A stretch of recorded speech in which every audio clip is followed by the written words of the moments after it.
tried chicken feet? Have you had it? Yeah. I've never had it before. So Yeah. Chicken feet. Yeah. Yes, please. Here we go. First time having chicken feet? What does it taste like? You tell me. Stephon Marbury, high school basketball phenom out of Coney Island, NBA lottery pick, New York Knick, Chinese basketball legend. He's lived many lives, and we're going to talk about them all over dim sum in the heart of Chinatown in New York City. I've tried turtle. Okay. With the shell off. Turtle. Yes. Yeah. I've tried that. Turtle soup. I've had turtle soup. Turtle. Yeah.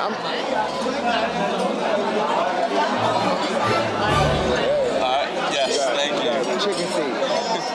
第一餐也不，第一餐。 He wanted to try. He wanted to do China and New York, which we're in Chinatown right now, but we're not in China.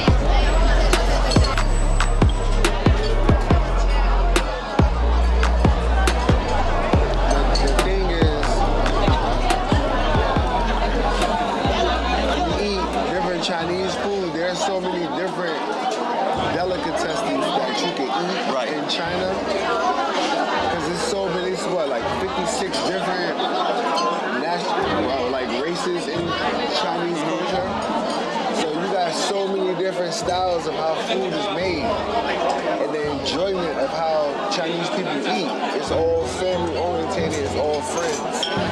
So when they gather, they meet at the same time all the time. And that's how they build their community and they build friends, family. So it's pretty dope. Did you get to a point where you could sit down for a meal and you're not thinking twice about, oh, am I doing this right? Am I following their customs? When I first sat down, it brought a big fish with the head of the fish and put it on the table. I was like, now what? No, in my head, all of what my facial expressions of everything that was going on was like, but I was like just looking. And I'm like, so who eating that?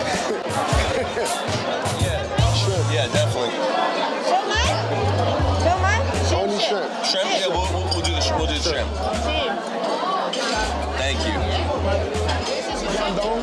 Guangdong, Hong Kong. Hong Kong gang? Guangdong. I lived in Foshan. Yeah, I live in Beijing right now. No, we're okay. It's good. It's okay. Okay. Thank you. Homemade. 好美啊！ You're comfortable with your Chinese? Oh, I can say some stuff. Enough to get by at a It's restaurant. more of the tone. Right. Enjoy it. Thank you. It's more of the tone. All right. I have some questions about early Steph. 90s Steph. Everyone always romanticizes New York in the 90s.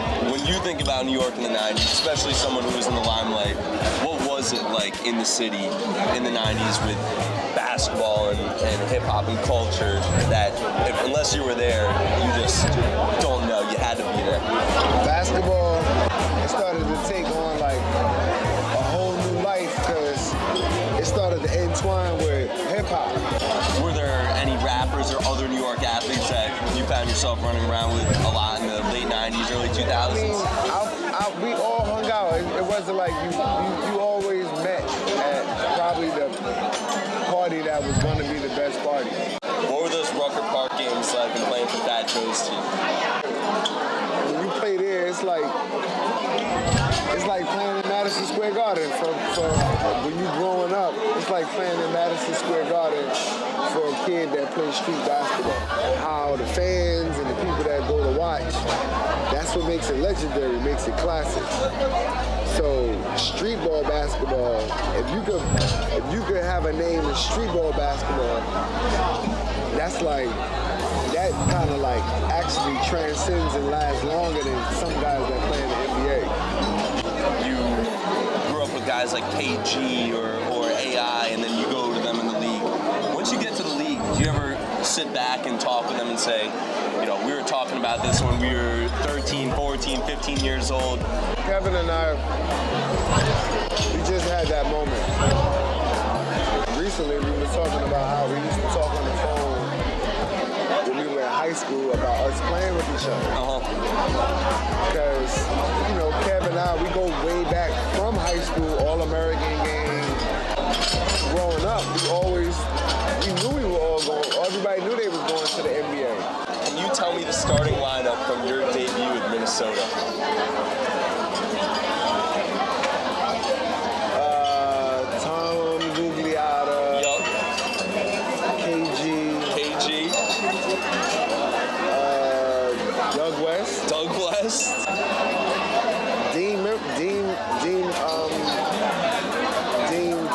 Dean Garrett.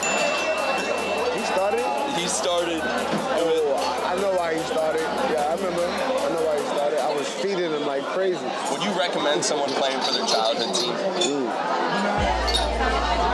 I recommend everybody play for their childhood team. During the time period of what was going on, it was just what was going on because of the situation. It had nothing to do with how I felt about the Knicks. It had nothing to do with how I felt about my team that I grew up loving.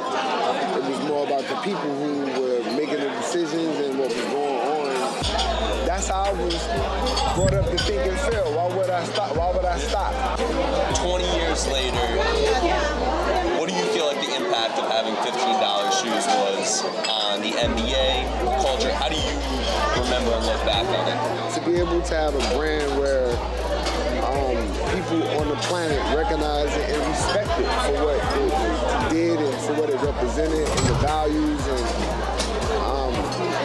how it was perceived from someone who did something that people wouldn't think would do something like that. NBA basketball player, where normally people are used to players endorsing a product that costs X amount of dollars. That's completely supersedes the amount that I was charging. And for me to be able to do that, that will always let people know that I tried to create access. So creating access for all and me being able to still do something with my brand on earth, I think is pretty powerful. And that's how I look at it, and it's being impactful. All right, so you go to China, you win in Beijing, final buzzer goes off. What are you thinking? The confetti coming down, you're in this new country. You won the championship? You won the championship. New life. And it was right. It was set up right. We had good players, good Chinese players. You gotta have good Chinese players. People gotta realize it's the Chinese Basketball Association. Yeah. It's not the Foreigners Basketball Association. Right. China's not easy. It's actually harder than the NBA. It's not easy. NBA is easy to play if you know how to play basketball. Yeah. The NBA is very simple to play.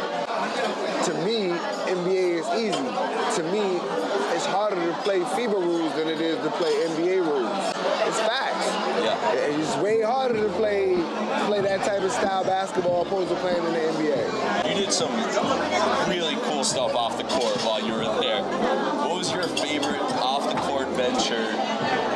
Mostly in media. You did a movie, you did a show, you did music. What was your favorite of those? All together, like the movie, that was hard to do. The play was even more. It was frightening. It was like crazy because when I did the play, I didn't know that I was playing in the play.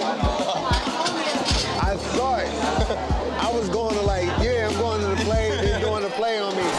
They're doing that, not me.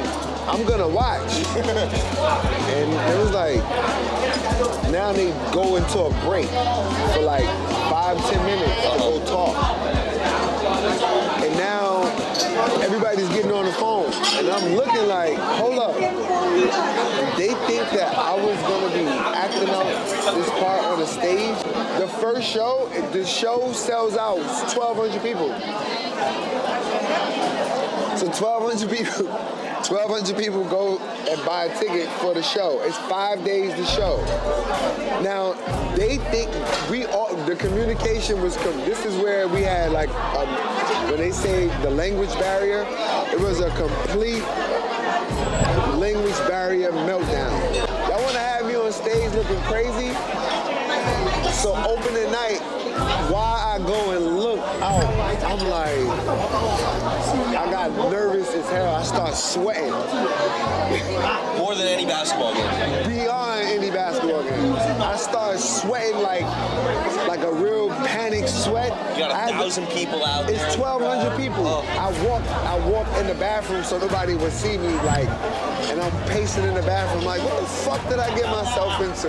When you think about your basketball career, when you close your eyes at night, do you think about high school ball, do you think about NBA, or do you think about China first? China. China first? Yeah. China was complete. So you gotta understand the height of my career and the height of my career was in China.